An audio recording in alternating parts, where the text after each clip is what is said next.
ಬಿಜೆಪಿಯವರು ಅವ್ರ ಹಿಂದೆ ಏನ್ ಮಾಡ್ತಾ ಇದ್ರು ಅದನ್ನೇ ನಾವು ಮಾಡ್ತಾ ಇದ್ದೀವಿ ಅಂತ ಅನ್ನೋ ರೀತಿಯಲ್ಲಿ ಹೇಳ್ತಿದ್ದಾರೆ. ನಾವು ಯಾರ ಫೋನ್ಗಳನ್ನು ಕೂಡ ಟ್ಯಾಪ್ ಮಾಡಿಲ್ಲ, ಮಾಡೋದು ಇಲ್ಲ, ಅದರ ಅವಶ್ಯಕತೆನೂ ಕೂಡ ಇಲ್ಲ. ಅವರು ಯಾಕೆ ವಿಚಾರ ಪ್ರಸ್ತಾಪ ಮಾಡಿದ್ದು ಅಂದ್ರೆ RSS ಮತ್ತೆ ಕೇಂದ್ರ ಸರ್ಕಾರ ಹೇಳದಂತೆ ಗವರ್ನರ್ ಕೇಳ್ತಿದ್ದಾರೆ ಅಂತ ಸರ್ಕಾರ ಆರೋಪ ಮಾಡ್ತಿದೆ.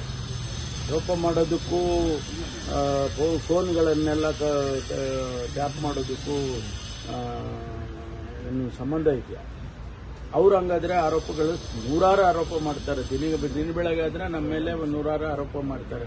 ಅದಕ್ಕೆಲ್ಲ ನಾವೇನು ಹೇಳಬೇಕು?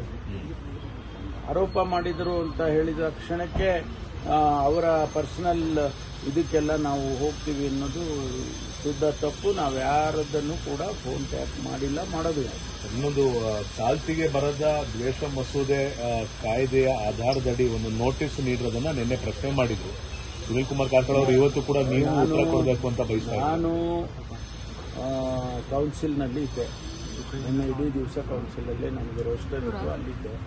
ಆ ಸಂದರ್ಭದಲ್ಲಿ ಅದನ್ನು ಪ್ರಶ್ನೆ ಮಾಡಿದ್ದಾರೆ. ನಾವೀಗಾಗಲೇ ಕ್ರಮ ತಗೊಂಡಿದ್ದೀವಿ. ಇದೇನಾಗಿದೆ ಅಂದರೆ BNSSದು ನಾವು ಪ್ರತಿ ದಿವಸ ಪಾಠ ಮಾಡ್ತಾನೆ ಇದ್ದೀವಿ.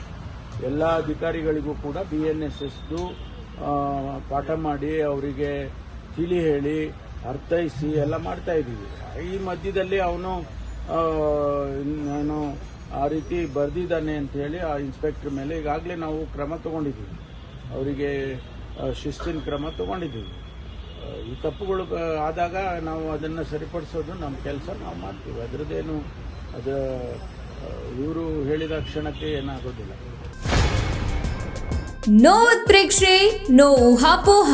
ತಾಜಾ ಸುದ್ದಿ ನಿಖರ ಮಾಹಿತಿಗೆ ಬ್ರೌಸ್ ಮಾಡಿ ವಿಜಯವಾಣಿ.net. QR ಕೋಡ್ ಸ್ಕ್ಯಾನ್ ಮಾಡಿ ಆಪ್ ಡೌನ್ಲೋಡ್ ಮಾಡಿಕೊಳ್ಳಿ.